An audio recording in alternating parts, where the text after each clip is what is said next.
Assalamualaikum warahmatullahi wabarakatuh. Halo anak-anakku kelas 8H. Semoga kalian tetap sehat, bahagia, dan selalu semangat belajar IPA bersama Ibu ya. Baik, hari ini kita akan masih melanjutkan tentang tekanan. Kalau kemarin kita sudah belajar tentang tekanan pada zat padat, sekarang kita akan belajar tentang tekanan pada zat cair. Anak-anakku, kali ini Ibu akan memperagakan sebuah peragaan sederhana, percobaan sederhana dengan menggunakan segelas air. Kamu perhatikan permukaan air ini ya. Di sini belum airnya hanya air saja ya, air bening saja, tidak ada apa-apanya. Kemudian Ibu akan mencelupkan sebuah benda apa saja sebenarnya. Nah, ini kebetulan Ibu pakai toples vitamin C, kemudian Ibu masukkan. Nah, kemudian apa yang terjadi dengan permukaan paling atas? Oke? Ya, betul. Yang terjadi dengan permukaan yang paling atas itu permukaannya menjadi naik. Nah, ini ada apa? Karena ada air yang menekan, ada tekanan air, ya, ada tekanan air dari yang ditekan oleh benda menekan air ini sehingga air menekan ke atas. Nah, ini ada kaitannya dengan apa? Pertama, ada kaitannya dengan ketinggian permukaannya. Kemudian ada juga pengaruh gravitasi bumi, ya, gravitasi bumi, dan satu lagi pengaruh dari massa jenis air, ya. Jadi air tidak mesti harus air sebenarnya. Apapun yang berbentuk cair atau berwujud cair itu berkaitan dengan massa jenis. Mungkin yang kita gunakan dengan minyak ketinggiannya berbeda dengan ketika dicelupkan dengan air gitu. Ya, atau misalkan air kelapa, bensin, minyak tanah itu mempunyai massa jenis yang berbeda-beda. Ya. Oke. Dari peragaan tadi, ya, dari peragaan tadi, Ibu akan memperlihatkan perumusannya. Bahwa di sini air itu, kalau misalkan Ibu tuliskan di sini, ya, seperti ini. Kemudian dicelupkan benda, ya, dicelupkan benda, maka di sini si air ini akan naik. Akan naik sebesar ketinggiannya berkaitan dengan ketinggiannya sebesar ketinggian H. Jadi akan naik si airnya. Nah, berarti di sini tekanan zat cair itu tekanan kalau dirumuskan di sini ya, perumusan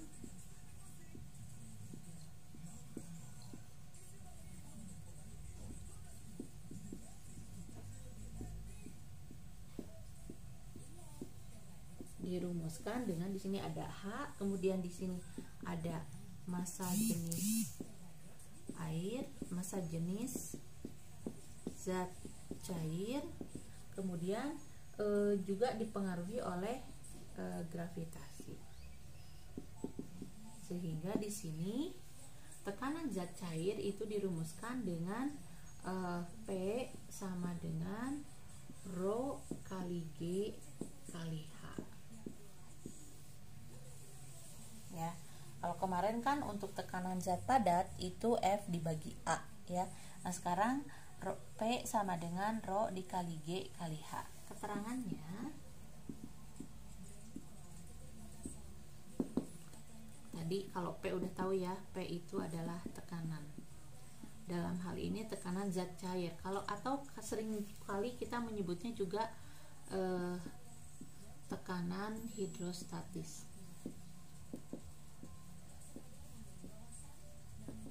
Satuannya juga sama tadi kemarin ada Pascal ya, atau ada juga yang menyebutnya Newton per meter persegi. Kemudian Rho itu adalah massa jenis air. Rho itu ditulisnya dari bawah ke atas, bukan seperti P. Kalau P kan seperti ini. Kalau Rho itu dari bawah ke atas seperti not balok ya nulisnya. Nah, ini satuannya harus menggunakan kilogram per meter kubik. Kemudian G itu percepatan percepatan gravitasi. Nah, biasanya nilainya sudah diketahui ya.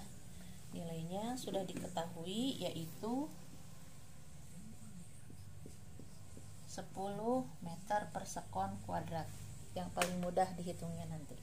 Kemudian yang ketiga ada ketinggian. Jadi ada perubahan ketinggian air, itu adalah ketinggian zat cairnya, ketinggian permukaan zat cairnya.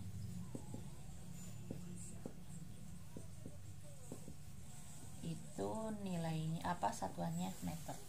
Sekali lagi, untuk tekanan zat cair disebut juga adalah tekanan hidrostatis ya.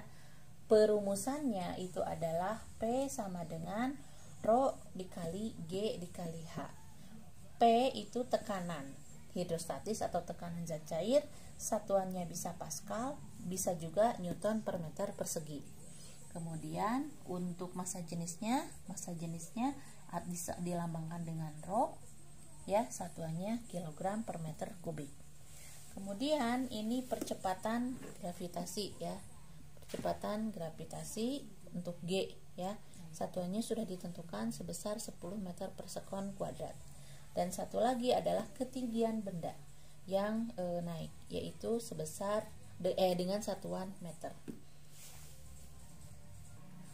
Oke, sekarang kita akan latihan soal ya. Jadi di sini Ibu ada sebuah ilustrasi ya, sebagai ilustrasi seekor ikan yang berada dalam akuarium. Akuarium itu berisi air, yang isi air itu ketinggiannya sebesar 100 cm. Kemudian dicelupkan masuk ikan.